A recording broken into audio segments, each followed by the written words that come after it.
2020 marks the 150th anniversary of the death of the great British author Charles Dickens.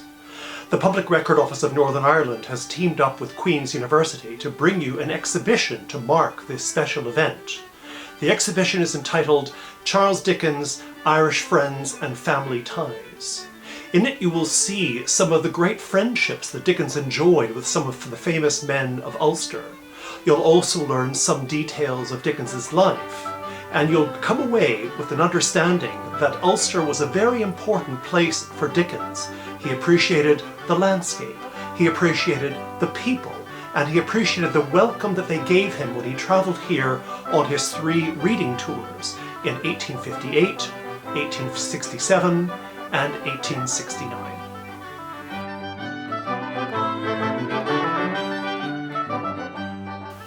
Dickens enjoyed friendships with 3 particular men in Ulster.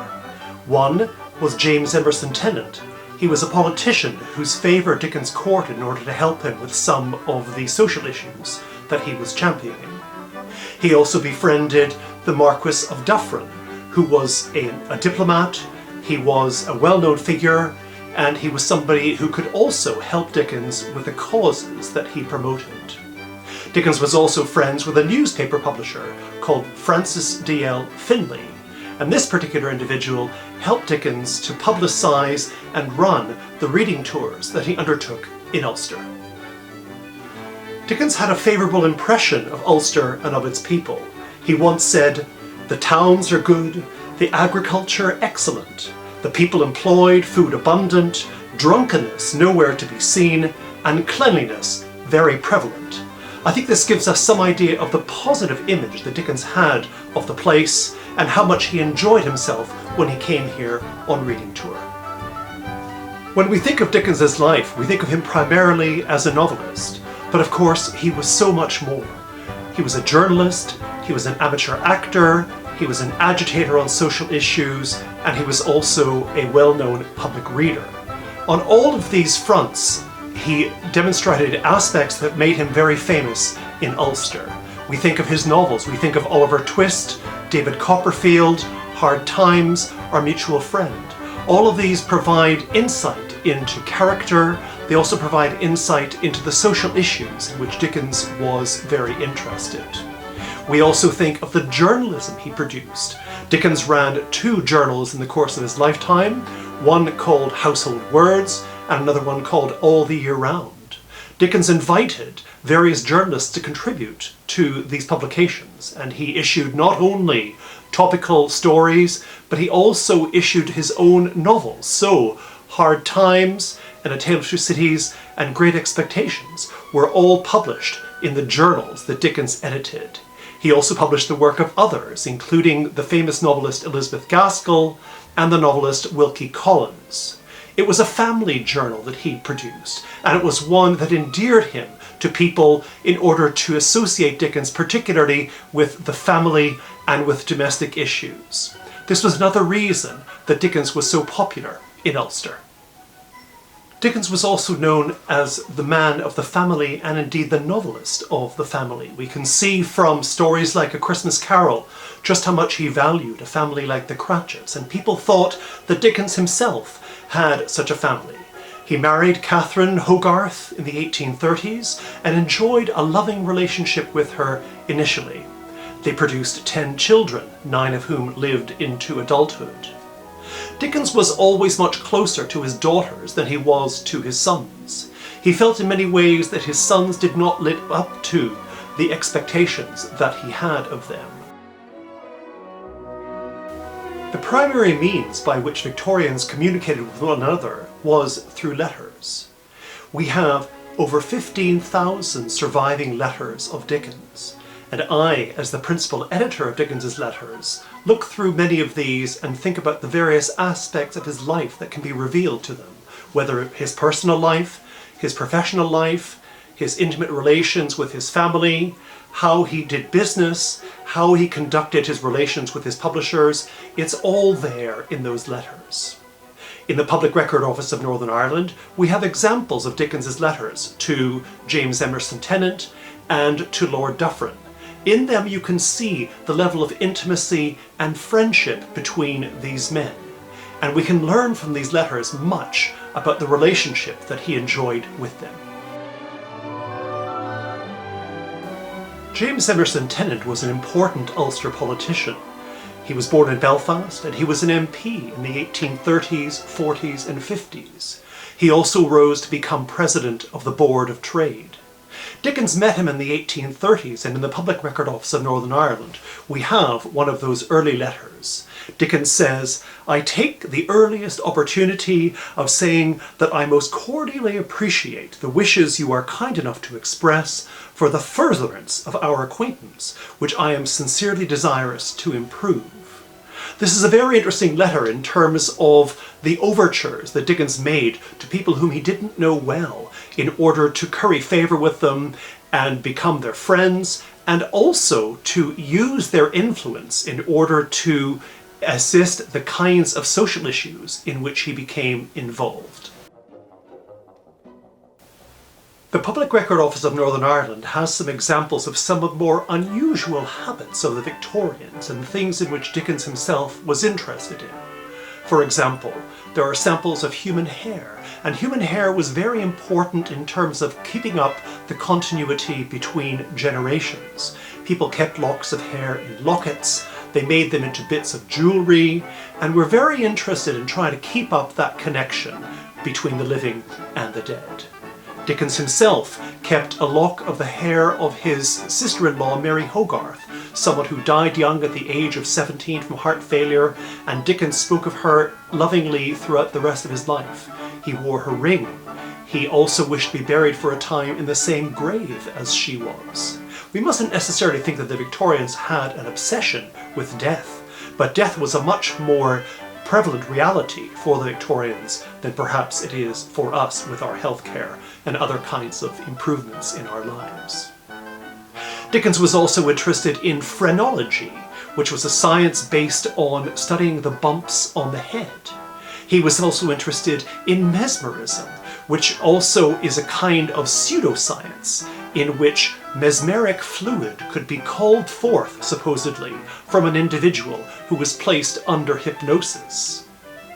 Some of these more exotic aspects of the Victorian sensibility indicate how interested they were in the functioning of the human body, how interested they were in science, and how interested they were in advancement. This, of course, was an age of progress, an age of change, and Dickens himself took great advantage of these changes in, for example, transport with the railway and the steamship, of the telegraph, and he was able to relay messages very quickly back and forth across the country and across the Atlantic. Dickens also made great use of the postal system. In major cities such as London, the post could be delivered up to 8 times a day, so it was very easy for one to send an invitation to a friend for dinner that evening and receive a reply that same day. That seems to me to be just about as good as email in terms of the speed of communication in which that could happen. So Dickens was a very modern man. He was somebody who could take advantage of all the things that technology was able to offer and use them to his great advantage, both in his life and in his work. Dickens's friend Francis Dalzell Finlay was the editor of the Northern Whig, one of the popular papers that circulated in Belfast and its environs in the 19th century. Dickens made particular use of Finlay when he came on his reading tours to Belfast. Finlay ensured that all the arrangements were properly made in terms of accommodation and also in terms of transport, and most particularly in terms of the ticket sales. Tickets were sold through outlets, and Dickens then derived profit, of course, from his readings. Indeed, he derived more profit from his readings than he did from the writing of his novels in the period in which he was reading. Dickens's readings were immensely popular. He could attract 3,000 people at a time to the readings. And when he read in Belfast, he read first at a building on May Street, which no longer exists, and then he read at the Ulster Hall. When Dickens read at the Ulster Hall, special excursion trains were arranged from upcountry in order to bring people to and from Belfast to attend these readings. Dickens obviously enjoyed himself here, and when he read, he offered a mixed programme of tales that were happy and tales that were sad. He could manipulate an audience. He also was a great showman. He had props that he used, for example, an ivory paper knife that still exists and still can be found at the Charles Dickens Museum. He also took great trouble with the stage set. He had a sounding board behind him because, of course, in the 1850s and 60s, there were no such things as microphones. And so Dickens needed a way that the sound could travel out in order to reach the ears of the public. He also had a gas lighting arrangement that illuminated his face and his body so that everyone in the audience could see. And Dickens also reserved tickets for the poorest in society because he didn't want the readings to be an exclusively upper class or middle class phenomenon. Being a man of the people, he wished the people to get in amongst those who were attending his readings and thereby increase his popularity.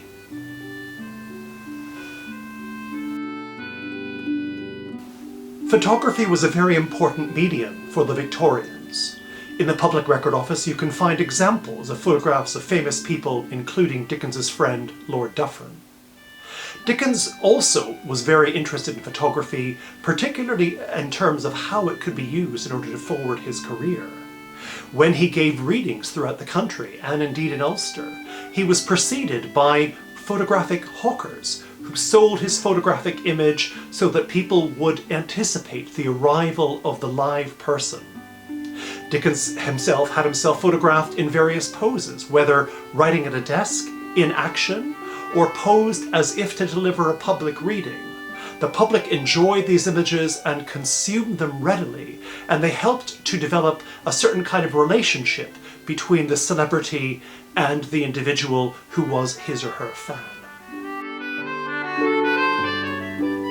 Dickens had met the Marquis of Dufferin in the 1850s, but the two didn't become friends until the mid-1860s, and Dickens sent Lord Dufferin a signed copy of David Copperfield.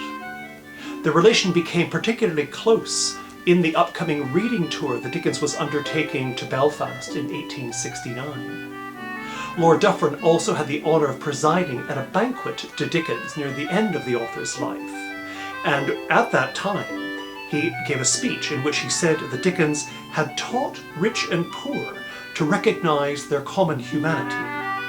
He also said, perhaps in a more imperial vein, because Dufferin was of course a diplomat and had been Governor-General of a number of countries at that time, he said that Dickens's writings were designed to exercise a supremacy over every English-speaking community, whether it be an African or Indian colony or a future Australasian empire.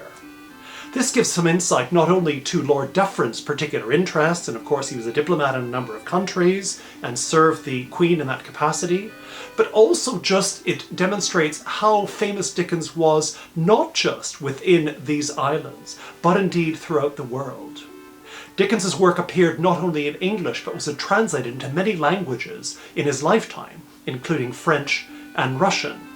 Now, he's one of the most translated writers in existence, and that's a testament to the strength of his stories, the strength of his characters, and also the longevity that Dickens himself was able to inject into his life and into his work that stood him well for posterity. For many, Dickens is known as the novelist of the family. We imagine that he had a happy marriage. We imagine that he had very happy children and had a successful relationship with them. Unfortunately, this wasn't quite the case. Although Dickens was very much in love with his wife Catherine when they first married, they soon grew out of favour with one another, and by 1857, Dickens had taken up with a young actress called Ellen Ternan. Ellen appeared in a play that Dickens was watching, and thereafter Dickens used her in an amateur theatrical that he himself had arranged. A scandal ensued, and Dickens took great pains in order to keep Ellen's name out of the papers. Ellen, of course, could not accompany Dickens on reading tour, though there is a rumour that she did attend one reading in secret. She couldn't have come with Dickens to Ulster because Dickens wanted to be the ultimate professional, the one who behaved well, the one who was at constant disposal of his fans wherever it was that he travelled. And indeed the reception that he received here was without equal. As part of this exhibition, we've offered you some insight into various members of Dickens's family. For me, the one who stands out, particularly in connection with Ulster, is Francis Geoffrey Dickens, otherwise known as Frank. He didn't do very well in his career, but there is evidence that he wrote to Lord Dufferin in order to obtain preferment. He was sent to Canada to join the Mounties, and this was because of Dufferin's great friendship with Dickens. The 9th of June 2020 marks the 150th anniversary of Dickens's death. But in that death there was a mystery. Dickens himself wished to be buried in a private ceremony somewhere near his home in Kent. One of the locations chosen was Rochester Cathedral, and indeed a grave was dug for the purpose. However, owing to a conspiracy by Dickens's friend John Forster and also by Arthur Penrhyn Stanley, the Dean of Westminster, Dickens's body was spirited away and buried in Westminster Abbey. I suppose it was a fitting place for him to rest because more people would have seen Dickens's grave than would have if he was buried elsewhere. We know from visitor figures in Westminster Abbey that it is one of the most visited graves in the place. So in that sense, I suppose that justice was done in putting Dickens in Poets' Corner. He was mourned throughout the world. Indeed, he was mourned in Ulster, and the newspapers carried reports of his death. It's a marker of how important Dickens was to the people of this place, and how warmly they responded to him, both in life and in death.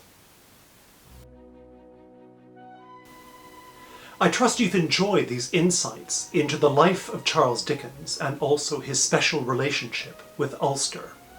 You can, of course, discover more about Dickens by visiting the Dickens Museum. You can also discover more about archives in general by visiting the Public Record Office.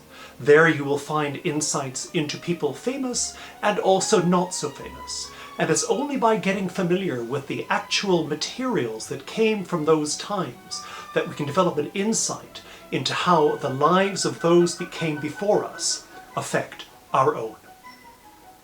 The 9th of June 2020 marks the 150th anniversary of the death of Charles Dickens.